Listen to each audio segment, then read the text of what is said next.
ونصلي ونسلم على رسوله الكريم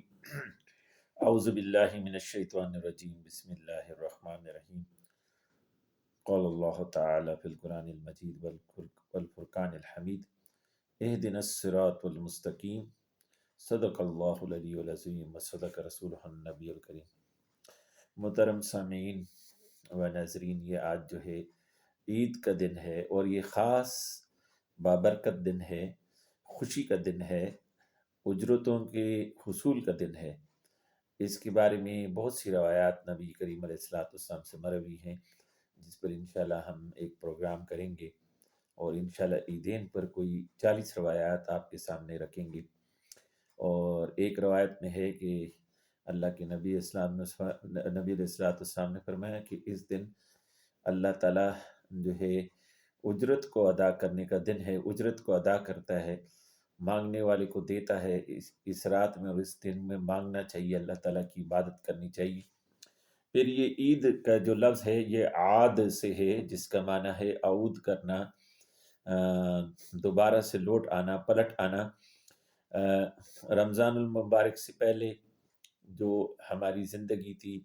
پوری سال کی، اس کے اوپر گرد پڑ گئی، ہماری روح کے بالیدگی جو ہے وہ متاثر ہوئی، نگاہ گندی ہوئی، سوچ فکر میں غلط خیالات پیدا ہوئے، وسوسہ اندازی ہوئی، ہاتھ نے ظلم کیے، زبان نے جھوٹ اور فحش فوش کلامی کی، قسم قسم کے گناہ ہم سے سارا سال میں ہوتے ہیں، جس کی پاکی کے لیے اللہ کا مبارک مہینہ رمضان الکریم ہم پر جو ہے اللہ تعالیٰ نے پیش فرمایا اور اس کے روزوں کو ہم پر فرض کیا، جس سے ہماری روح کو بالیدگی ملی، پاکی ملی۔ اب جب ہم دوبارہ جو ہیں عید کے دن ہم آئے ہیں، تو جیسے ہم ری بورن ہوئے، ری برتھ ہمیں ملی ہے، اور ہم نے جو ہے ایک نئی زندگی اور ایک نئے چولہے کے ساتھ اور روح کی بالیدگی کے ساتھ روح ہماری اپنی اصل پر واپس آ گئی۔ اور اب جب روح اپنے اصل پہ آتی ہے واپس، تو وہ ذہن کو، دل کو، جسم کو، فکر کو اللہ کی محبت کی طرف راغب کرتی ہے اور اللہ سے جوڑتی ہے اور نیکیوں پر ابھارتی ہے۔ تو اس لیے اس کو عید کا دن کہا گیا، اور اس دن کو میں خوشی بھی کرنی چاہیے، اور اسلام کے اندر جو ہے صلہ رحمی کا بڑا حق ہے، تو اس میں اپنے پیاروں سے رابطہ بھی کرنا چاہیے، سلام دعا مبارکباد بھی کرنی چاہیے، ایک دوسروں کے گھر بھی جانا چاہیے۔ اس کو اسلام منع نہیں کرتا، یہ سب جائز اعمال ہیں، اور اس میں ایک خوبی یہ ہے کہ اس طرح صلہ رحمی واقع ہوتی ہے۔ اپنے ہمسایوں کے گھر جانا چاہیے، گھر پہ کچھ میٹھا بنا کے بھیج دینا اچھی بات ہے، یہ سب صدقہ اور خیرات ہے۔ جس طرح رمضان میں اس کی بڑی فضیلت ہے، تو رمضان کے علاوہ بھی بڑی اس کی فضیلت ہے، تو ہمیں ضرور اس حوالے سے کام کرنے چاہیے۔ نمازوں سے غفلت نہیں کرنی چاہیے، بے پردگی نہیں کرنا چاہیے، کزنس کے ساتھ، خواتین کزنس کے ساتھ ملنا، خواتین کزنس کا مرد کزن سے ملنا جائز نہیں ہے، بہنوئی سے ملنا، دیور سے ملاقات کرنا، ہاتھ ملانا، بے پردہ سامنے آنا، یہ سب دین اسلام میں منع ہے۔ ہر قسم کی بے پردگی سے اس میں بچنا چاہیے، اور ہر قسم کے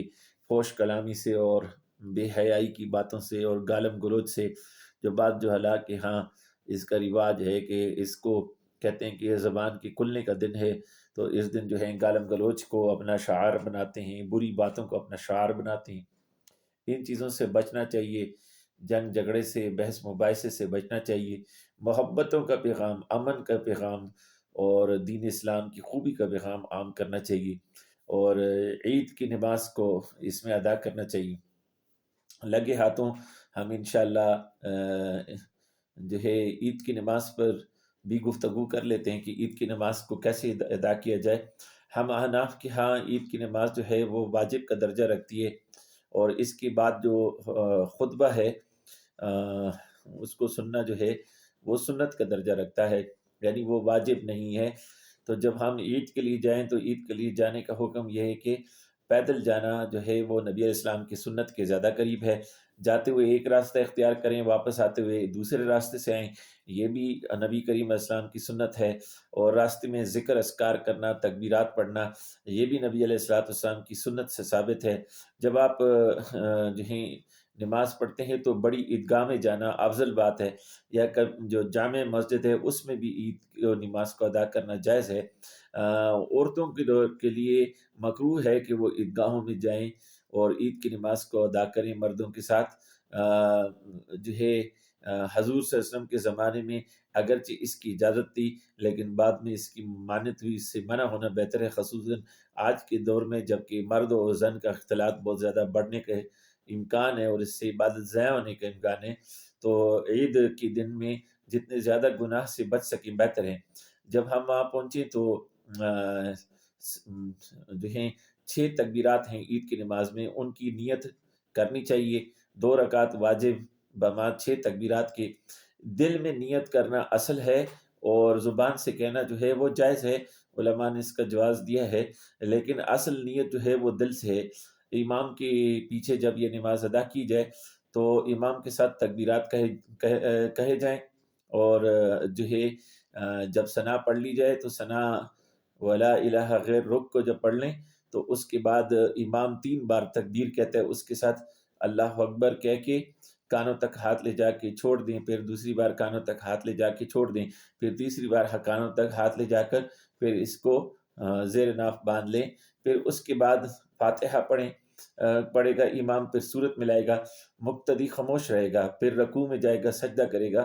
تو دوسری رکعت کے لیے کھڑا ہوگا، پھر فاتحہ پڑھے گا، سورت پڑھے گا. پھر سورت کے بعد جو ہے وہ 3 تکبیرات پڑھے گا. تو پہلے تکبیر پہ ہاتھ اٹھا کے چھوڑ دیں، پھر دوسرے پہ ہاتھ اٹھا کے چھوڑ دیں، پھر تیسرے پہ جب تکبیر کہے پھر اللہ اکبر کہہ کے ہاتھ اٹھا کے چھوڑ دیں، اور چوتھی بار تکبیر کہہ کے بغیر ہاتھ اٹھائے رکوع میں جانا ہے. یہ آپ کی جو ہے اس طرح رکوع پھر سجدہ پھر قعد اخیرہ کر کے سلام پھیرنے تک یا آپ کی نماز جو ہے وہ جو ہے عید کی مکمل ہو گئی. اس کے بعد خطبہ ہے، اس کو سننا مسنون ہے. اس کے بعد جو ہے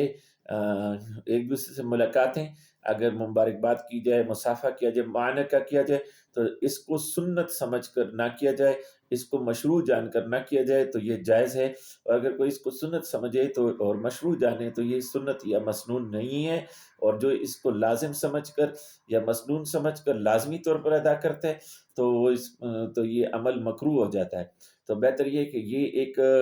سوشل ایکٹیویٹی ہے، اسلام نے اس کی اجازت دی ہے اپنے حدود کے اندر کہ جناب اس کو سنت نہ سمجھے. حضور صلی اللہ علیہ وسلم نے اس کو سنت نہیں بنایا کہ اس موقع پر مبارکباد دینا یا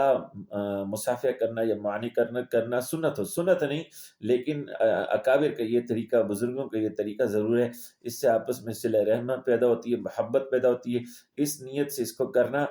جائز ہے، لیکن مسنون نہیں. اس کو مسنون سمجھنا، مشروع سمجھنا، حکم شریعت جاننا درست نہیں. اچھا، جب ہم جو ہے اس کو ادا کریں گے اپنا نماز کو، تو نماز میں جو ہے دیر سے آنے پر کیا ہوگا، اس کی کچھ صورتیں ہو سکتی ہیں. مثلا جب ہم پہنچے تو امام 3 تکبیرات کہہ چکا ہے، تو ہمیں چاہیے کہ ہم جب داخل ہوں تو ہم ثنا پڑھ کے امام اگر تلاوت کر رہے ہیں تو ہم اپنی 3 تکبیرات تکبیر تحریمہ کے بعد ادا کریں، 3 تکبیرات ادا کریں اور پھر اس کے بعد ہاتھ باندھ کر کھڑے ہو جائیں. دوسری صورت یہ ہو سکتی ہے کہ جو ہے ہم تکبیرات کی ہم پہلے رکعت کی رکوع میں پہنچے، تو اس صورت میں جب ہم رکوع میں پہنچے تو تکبیرات کہنا واجب ہے. سبحان ربی العظیم پڑھنا یہ سنت ہے، تو واجب کا درجہ بلند ہے. تو رکوع میں جب ہم امام کے ساتھ ملے، اللہ اکبر کہہ کے ہم نے ہاتھ باندھے اور رکوع میں چلے گئے امام کے پیچھے. تو جیسے ہی ہم رکوع میں پہنچے تو ہمیں چاہیے کہ ہم امام کے ساتھ رکوع میں ہم ملے تو ہمیں 3 تکبیرات اللہ اکبر اللہ اکبر اللہ اکبر بغیر ہاتھ اٹھائے کہنے چاہیے. اور اگر امام ہماری تکبیرات کہنے کے بعد بھی رکوع میں رہے تو پھر سبحان ربی العظیم بھی پڑھ لے. تیسری صورت یہ ہو سکتی ہے کہ بندہ جو ہے دوسری رکعت میں جا کے ملے. جب دوسری رکعت میں بندہ جا کے ملے تو دوسری رکعت میں امام کے ساتھ جو ہے فاتحہ سنا، اور جو ہے اس کے بعد امام نے جو ہے سورت ملائی اس کو سنا، اس کے بعد 3 تکبیرات جو امام کے ساتھ ہیں وہ کہے، رکوع کیا، سجدہ کیا، اور جب امام جو ہے سلام پھیرے گا، ایک سلام پھیرتے ہی آپ کھڑے ہو جائیں گے اور اپنی پہلی رکعت کو پورا کریں گے، تو اس میں آپ ثنا پڑھیں گے، ثنا کے بعد آپ اپنی 3 تکبیرات کہیں گے، پہلی 2 تکبیرات پر ہاتھ اٹھا کے اللہ اکبر، اور ہاتھ نہیں باندھیں گے، پھر اللہ اکبر کہہ کے ہاتھ چھوڑ دیں گے، اور تیسری بار اللہ اکبر کہہ کے ہاتھ کو باندھ لیں گے، پھر اپنی نماز کو مکمل جو ہے رکوع، سجود اور قعدہ تک سب مکمل کریں گے۔ اچھا، اس طرح جب جو ہے چوتھے طریقہ کار یہ ہو سکتا ہے کہ آپ اس وقت پہنچیں جب امام جو ہے وہ دوسری رکعت کے جو ہے وہ رکوع میں پہنچ چکا ہے، جب اس کے امام اس کے رکوع میں پہنچ چکا ہے تو اس کے رکوع میں داخل ہو کے جو ہے اس حالت میں جیسے ہی آپ پہنچے تو اس رکعت کی جو دوسری رکعت کی 3 تکبیرات ہیں وہ امام کے ساتھ آپ نے اللہ اکبر کر کے ہاتھ باندھے اور رکوع میں چلے گئے، فوراً ہی امام کے پیچھے پہنچے، تو آپ سبحان ربی العظیم کے بجائے جو واجب تکبیرات ہیں اس رکعت کی وہ 3 ادا کر لیں۔ تو جب وہ 3 رکعت آپ نے ادا کر دی، وہ 3 تکبیرات ادا کر دی بغیر ہاتھ اٹھائے، تو آپ کا یہ واجب اس رکعت والا ادا ہو گیا۔ پھر اگر امام ابھی بھی رکوع میں ہے تو آپ سبحان ربی العظیم بھی پڑھ سکتے ہیں، پھر اس کے بعد سجدہ وغیرہ کر کے امام جب آخر میں سلام پھیرے تو آپ کھڑے ہو جائیں گے، اور اب جو ہے آپ نے ایک رکعت پڑھنی ہے، شروع کی ثنا پڑھ کے اس کے بعد 3 تکبیرات اسی طرح پڑھیں جیسے پہلے پڑھے، پھر اس کے بعد اپنے فاتحہ پڑھیں، سورت ملائیں، پھر رکوع کریں، سجود کریں، اور آخر میں قعدہ اخیرہ کر کے پھر مکمل آخر تک پڑھ کے سلام پھیر لیں، آپ کی نماز مکمل ادا ہو گئی۔ اب 5ویں صورت یہ ہو سکتی ہے کہ آپ اس وقت پہنچیں جب امام قعدہ اخیرہ میں پہنچ چکا ہے، دوسرے 2 رکعتوں کی آخری قعدے میں جو ہے بیٹھا ہوا ہے، اب آپ اس کے ساتھ جب آپ امام کے ساتھ ملے تو اس میں ایک تو یہ ہے کہ آپ نے اس میں اتحیات اور تشہد پورا پڑھنا ہے، مثلا ابھی آپ بیٹھے ہی تھے، امام نے سلام پھیر دیا تو آپ کھڑے نہیں ہو جائیں گے، آپ اتحیات اور تشہد پورا پڑھیں گے، پھر اس کے بعد تشہد تک پڑھنا لازم ہے، واجب ہے، اس کو پڑھنے کے بعد آپ کھڑے ہو جائیں گے، اب آپ جو ہے ثنا پڑھیں گے، ثنا کے بعد 3 تکبیرات پڑھیں گے، فاتحہ پڑھیں گے، سورت ملائیں گے، رکوع میں جائیں گے، پھر اس کے بعد 2 سجدے کریں گے، پھر اٹھیں گے، پھر جو ہیں آپ فاتحہ پڑھیں گے، جو ہیں اور سورت ملائیں گے، 3 تکبیرات کہیں گے، وہ پہلی رکعت میں بھی اور دوسری رکعت میں بھی تکبیرات کے ساتھ ہاتھوں کو اٹھائیں گے، پھر رکوع میں جائیں گے، پھر سجدے میں جائیں گے، پھر قعدہ اخیرہ مکمل کر کے درود اور دعا تک پڑھ کے پھر دونوں سلام پھیر کے اب آپ اس نماز سے فارغ ہوئے۔ اب اگر خطبہ باقی ہے اور جو ہے جاری ہے تو آپ اس کو سنیے، اور اس کے بعد جو ہے پھر آپ اپنے گھروں کو جا سکتے ہیں۔ واپسی جاتے ہوئے بھی اسی طرح ذکر اذکار کرتے ہوئے، تکبیرات پڑھتے ہوئے جانا، اور راستے کو بدل دینا افضل ہے۔ اچھا، نماز سے پہلے جو ہے ابھی جو ہے فطرانہ ادا کرنا آپ پر واجب ہے، اگر ابھی تک آپ نے رمضان میں ادا کر دیا تو ٹھیک ہے، جائز ہے، اب اگر ابھی آپ نے ادا کیا تو یہ مسنون وقت ہے، اس وقت اگر آپ نے ابھی تک کچھ کیا بھی تو ابھی بھی کچھ نہ کچھ کو 50-100 روپے کچھ نہ کچھ کر لیں، تاکہ آپ کا فطرانہ جو ہے وہ اس کی سنت بھی جو ہے ادا ہو جائے، کوئی تھوڑا بہت کسی کو غریب کو دے دیں تو یہ آپ کا فطرانہ اس حوالے سے اگر آپ نے ادا بھی کر دیا ہے تو 10 20 30 50 روپے سے آپ کو فرق نہیں پڑتا، دے دینے میں حرج نہیں ہے، اس طرح یہ سنت بھی جو ہے فطرانے کی ادا ہو جائے گی۔ اس معمول کو اپنائیں گے انشاءاللہ، یہ اس طرح سے آئیں گے، اس کے بعد آئیں۔ اچھا، صبح جو عید الفطر کی اس میں مستحب یہ ہے کہ فجر کی نماز جب آپ اٹھے، فجر پڑھی، اس کے بعد آپ کچھ کھائے پیے نہیں، اور جو ہے اس کے